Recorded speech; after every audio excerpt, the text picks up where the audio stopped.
नमस्कार, महारू राजस्थान में आपका स्वागत है। मैं हूं आपके साथ माजिद अंसारी। चलिए बात करते हैं राजस्थान के रण में राहुल के हुंकार की। डूंगरपुर के बेड़ेश्वर धाम में राहुल ने जोरदार हुंकार भरी और जनता से कई चुनावी वादे किए। इस दौरान राहुल ने फिर से किसान और युवा कार्ड खेला। राहुल ने कहा कि अगर 2019 में कांग्रेस की सरकार आई तो किसानों और युवाओं का खास ख्याल रखा जाएगा।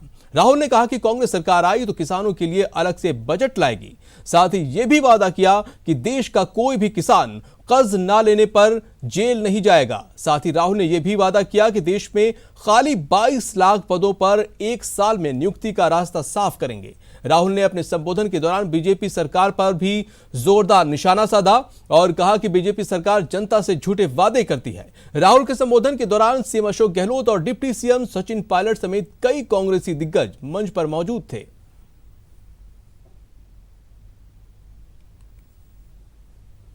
हमने निर्णय लिया है, ऐतिहासिक निर्णय। 2019 के चुनाव के एकदम बाद कानून बदला जाएगा। हिंदुस्तान का कोई भी किसान कर्जा ना लौटाने के लिए जेल में नहीं जा पाएगा। अगर आप चाहते हैं कि हिंदुस्तान के किसान जेल जाएं, तो पहले आप उस चोर अनिल अंबानी, नीरव मोदी, मेहुल चोकसी, विजय माल्या को उनको अंदर करिए, फिर हम हिंदुस्तान के किसानों की बात करेंगे। अगर आप उनको अंदर नहीं करोगे तो हिंदुस्तान का कोई भी किसान कर्जा ना लौटाने के लिए जेल में नहीं जाएगा। यहां पे बहुत सारे आदिवासी युवा हैं,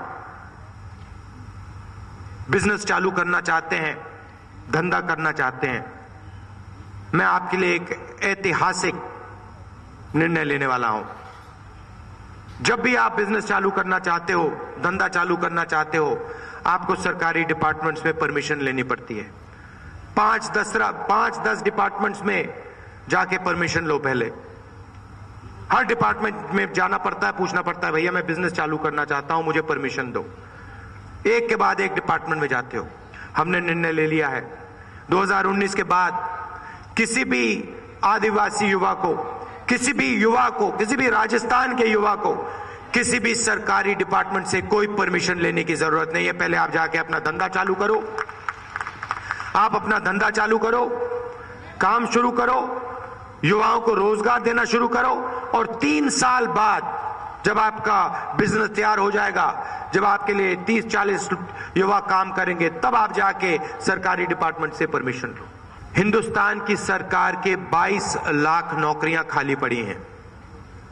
एक साल के अंदर 22 लाख युवाओं को हम वो नौकरियां दिलवा देंगे, सरकारी नौकरियां दिलवा देंगे। 10 लाख युवाओं को पंचायतों में रोजगार दिया जा सकता है। हम 10 लाख युवाओं को पंचायतों में रोजगार दिलवा देंगे। मगर हम आपसे यहां झूठ नहीं बोलने आए हैं, हम आपसे रिश्ता बनाने आए हैं।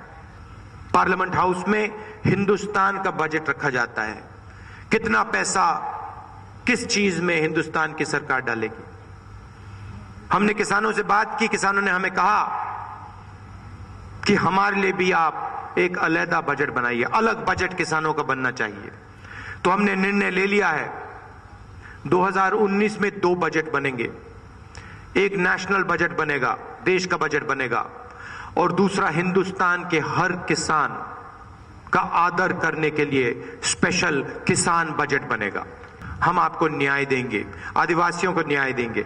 आपकी जमीन की लड़ाई कांग्रेस पार्टी लड़ी थी, याद रखिए।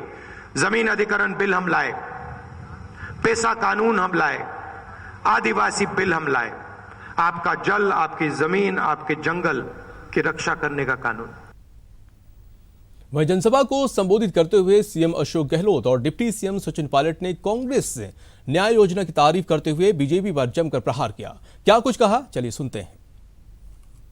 जो न्याय योजना लेके आए हैं गरीबों के लिए, गरीबी हटाओ की बात इंदिरा जी की बात में राहुल जी ने इस रूप में करी है, जब तक हम डायरेक्ट पैसा नहीं देंगे उनको 6,000 रुपये प्रति माह, 72,000 प्रति वर्ष मिलेगा, वो पैसा वापस खर्च होगा, उनकी परचेजिंग पावर बढ़ जाएगी, पैसा वापस आएगा, देश के अंदर व्यापार में आएगा, फैक्ट्री में आएगा, देश की इकोनॉमी मजबूत होगी। ये सोच करके दूरगामी कदम उठाया गया है और पूरे देश के अंदर इस न्याय योजना की चर्चा है।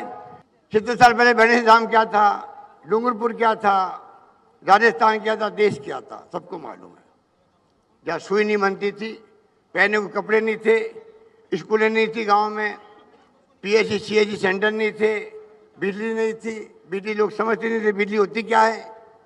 वहाँ से शुरुआत करके इस कांग्रेस की 70 साल के शासन में हम यहाँ तक पहुँचे हैं। आधुनिक भारत का निर्माण किया है तो कांग्रेस की शासन हुआ। पंडित नेहरू हो, इंदिरा गांधी हो, राजीव गांधी हो या हमारे कोई प्रधानमंत्री हो, लाल बहादुर शास्त्री जी ने जय जवान जय किसान की बात करी थी। भाजपा के लोगों से पूछो कि 45 साल में इतनी बेरोजगारी नहीं रही जितनी आज है। नोटबंदी के बाद छोटे दुकानदारों का, आम व्यक्ति की कमर टूट गई अर्थव्यवस्था की। आप सवाल पूछो तो भाजपा के साथी बोलते हैं हिंदू की बात करेंगे, मुसलमान की बात करेंगे, मंदिर की बात करेंगे, मस्जिद की बात करेंगे। और आप सवाल पूछो तो कहते हैं आप देशद्रोही हो। आप भाजपा सरकार को कटघरे में खड़ा करो तो कहते हैं आप राष्ट्र विरोधी हो। भारतीय जनता पार्टी की सरकार 5 साल राजस्थान में रही, मोदी साहब प्रधानमंत्री रहे। मैं पूछना चाहता हूं कि इनकी सरकार से इन 5 सालों में बांसवाड़ा, डूंगरपुर में, बागड़ में, राजस्थान में आपने कौन सा ऐसा काम किया जो आपको जनता वोट दे।